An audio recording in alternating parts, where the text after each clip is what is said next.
Gracias a todos los alumnos, gracias a la mesa de honor. El tema de la ponencia es la superación laboral de los jóvenes.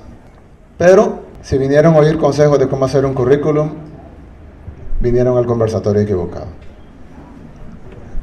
Yo no vine a enseñarles a hacer un currículum, o cómo se tienen que vestir para la entrevista de trabajo, o cómo tienen que dar la mano o modular su voz. Aquí venimos a hablar de cómo vamos a cambiar las cosas para todos. ¿Qué es lo que está mal? Porque si queremos arreglar las cosas, algo tiene que estar mal, algo tiene que ser arreglado. Entonces, ¿qué es lo que está mal? Primero hay que saber qué es eso. ¿Qué está mal? ¿Cuál es la causa del problema? Porque si les pregunto los problemas, todos los entienden. Los problemas son la pobreza, el desempleo, la falta de oportunidades. Todos han de entender los problemas, todos los entendemos. La delincuencia. Pero, ¿cuál es la causa de ese problema? ¿Qué es lo que hace que esos problemas existan? Entonces, alguien como buena persona de izquierda pudiera decir la oligarquía. La oligarquía es la culpable, porque ellos vinieron en barcos hace 500 años, se apropiaron de las cosas y esclavizaron a la gente. Es verdad. Es verdad, el que diga que es mentira, miente. Pero esa ya no es la causa de los problemas. La oligarquía ya no tiene todo el poder. No tienen el gobierno, tenemos elecciones libres, es decir, ellos no tienen todo el poder. Para poder seguir mandando, nosotros tenemos que permitírselos. Entonces el problema no es la oligarquía en sí. Alguien pudiera decir, bueno, si no es la oligarquía, entonces el problema es el gobierno. Si este gobierno no ha hecho nada. Y puede ser verdad. Pero los gobiernos los ponemos nosotros. Los gobiernos dependen del país. Los gobiernos funcionan dentro de un sistema. Entonces no puede ser solo el gobierno el problema. Entonces alguien puede decir, bueno, el problema entonces es la educación. El problema es que los salvadoreños no estamos lo suficientemente educados para elegir buenos líderes. Y esos líderes nos van a llevar a un mejor futuro. Necesitamos educación. Y es cierto, necesitamos educación. Pero ¿por qué no la demandamos? Porque si tenemos elecciones libres, no son perfectas, pero son libres. Prueba está en que el 2009 Arena entregó el poder, y prueba está en el que el 2012 el FMLN, que estaba en el poder del Ejecutivo, entregó la mayor cantidad de alcaldías importantes del país. Entonces, tenemos elecciones, nosotros votamos, somos más fuertes que cualquier oligarquía o cualquier gobierno. Entonces, ¿por qué no cambiamos la educación? Entonces sí, la educación es un problema, pero ese no es la causa del problema de nuestro país. Entonces, alguien diría, son los medios de comunicación que nos están adoctrinando toda la vida. Nos dicen qué es lo que tenemos que hacer, nos dicen qué es lo que tenemos que usar, nos dicen qué es lo que tenemos que comer, qué es lo que tenemos que comprar, y es cierto. Pero depende de nosotros, porque nadie nos obliga a encender la televisión, nadie nos obliga a leer uno de esos periódicos. Si lo vamos a ver, nadie nos obliga a que les hagamos caso. Entonces el problema no son los medios de comunicación, debe ser algo más que los medios de comunicación. Entonces, ¿cuál es el problema? ¿Cuál es la causa real del problema? Yo creo que el problema son los paradigmas. ¿Cómo es ese Pokémon? No, ¿cómo se come eso? Ustedes que son universitarios ya sabrán que es paradigma. Pero yo el paradigma lo veo como algo un poco distinto. El paradigma es, en la definición que les traigo, es esas cosas que plantan en nuestra cabeza y que las hacen ver como verdades, aunque no son verdades, son todo lo contrario. Hay un paradigma, nos gobierna, ¿sí? Lo que sucede es que antes, y aquí algunas personas que vivieron un poquito antes,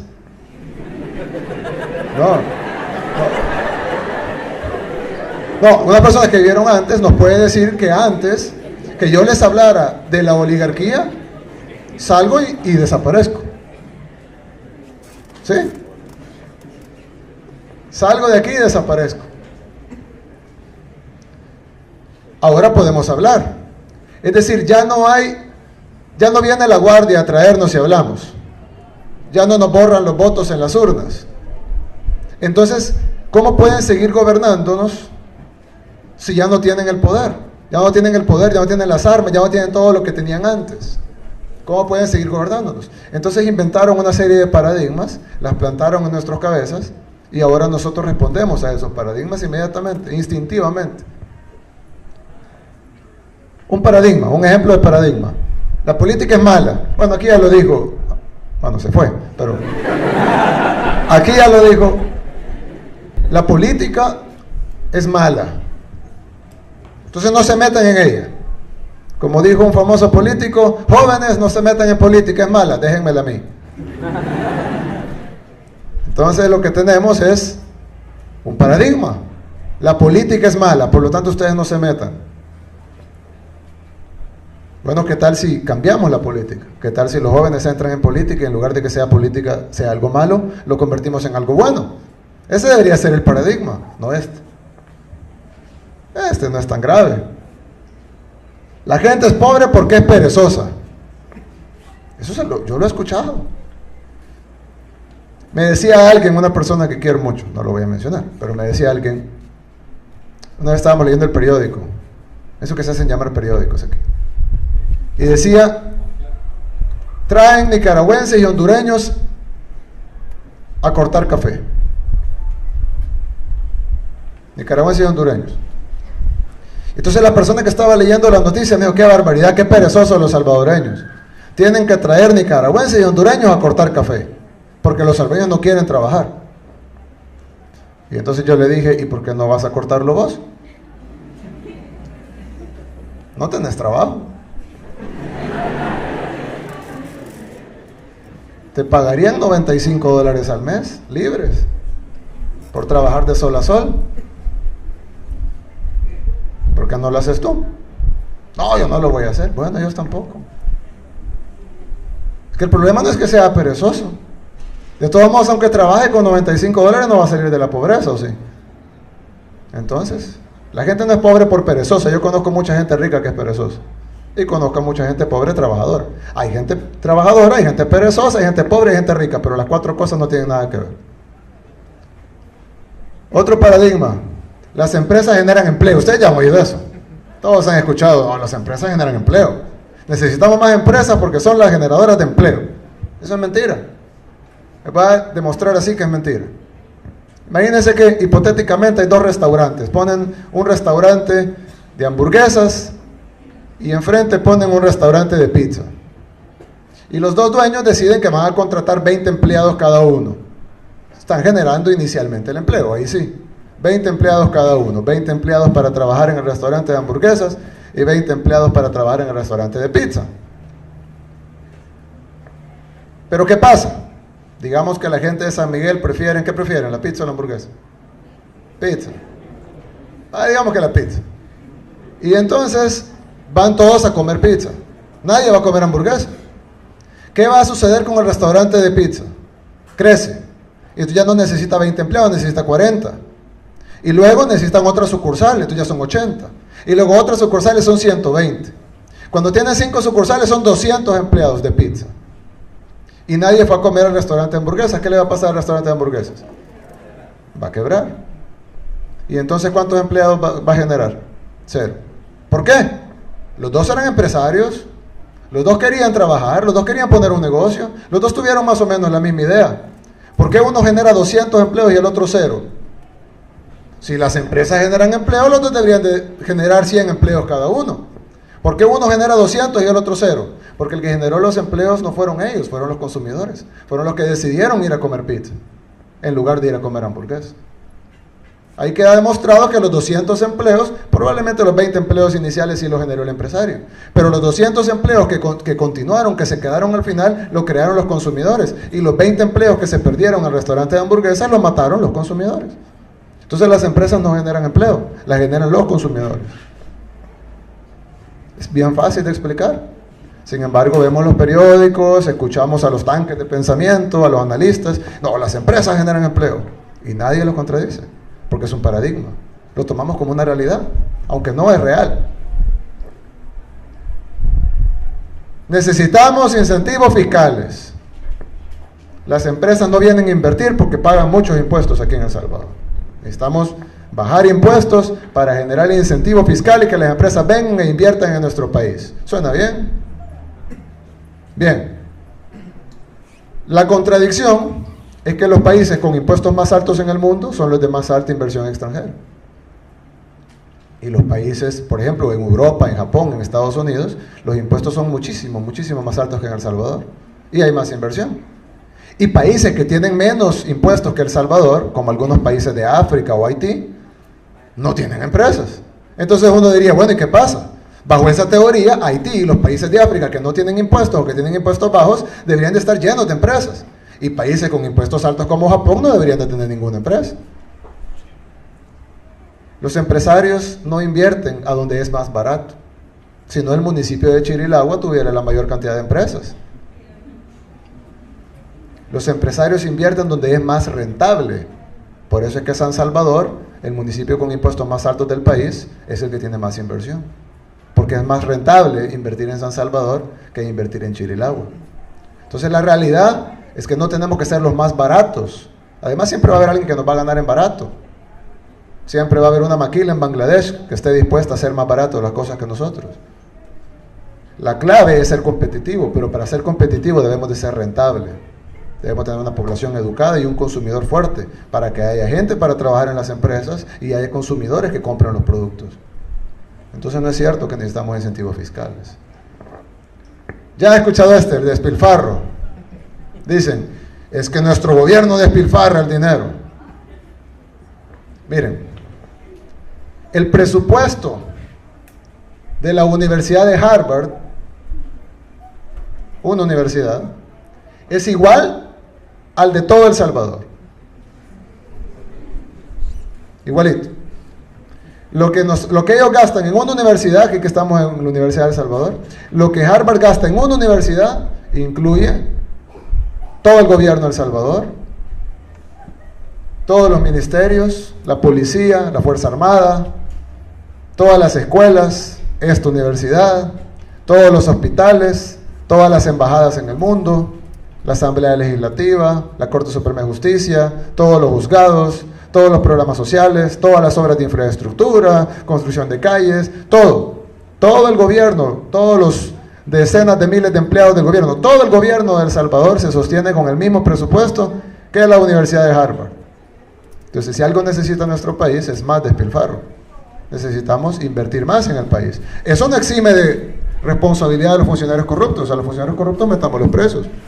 Pero tenemos que invertir en el país. La excusa de que el funcionario es corrupto no puede ser excusa para no invertir en el país. Entonces el problema no es el despilfarro, sino la carencia de despilfarro. Y este es mi favorito, populismo. ¿Ya han oído esa palabra? Se oye feo. Yo escucho, la gente escucha populismo y dice, populismo. ¿Alguien quiere un presidente populista? Nadie. ¿Nadie? Bueno, yo sí.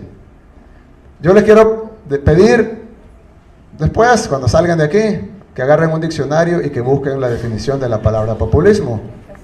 Yo lo agarré en el camino acá, el Arús, pues si quieren la cita textual, y decía, populismo, doctrina política que pretende defender los intereses y aspiraciones del pueblo. Eso es malo aquí en El Salvador. Defender los intereses y las aspiraciones del pueblo es malo en El Salvador. Y yo vine a la Universidad de El Salvador, les pregunté si alguien quería un presidente populista y nadie levantó la mano. Es un paradigma. Nos han vendido que el populismo es malo. Eso es malo. Populismo. ¿Y qué es bueno entonces? Hay dos alternativas, dos cosas contrarias al populismo. Está el elitismo,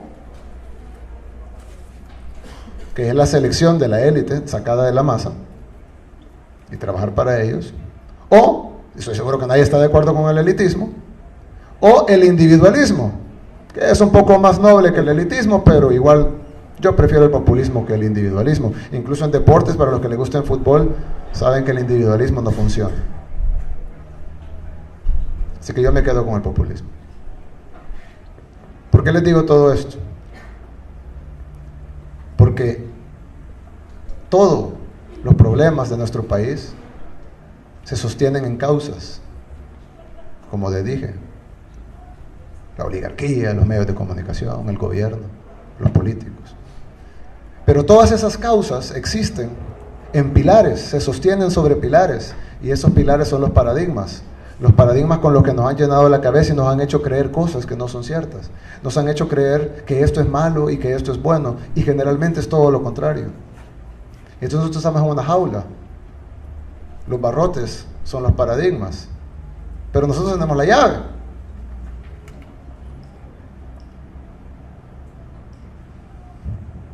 Romper los paradigmas. Eso es todo lo que tenemos que hacer. Quitémonos los paradigmas de la cabeza. Cada vez que escuchemos algo, un tanque de pensamiento, o de repente un analista político, o alguien que escribe cartas en el periódico, cada vez que escuchemos esto, si quieren perder su tiempo y leerlo, léanlo, pero analícenlo, escríbanlo con la realidad, agarren un diccionario y vean si lo que les están diciendo es verdad, y tomen las decisiones de acuerdo a eso.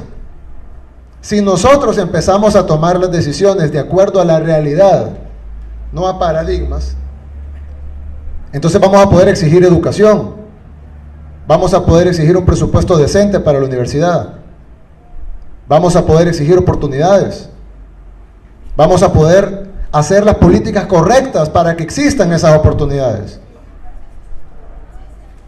Vamos a dejar de llamarle despilfarro, darle vasos de leche a los niños. Y yo no vine a defender al gobierno, podemos acabarnos la ponencia criticándolo.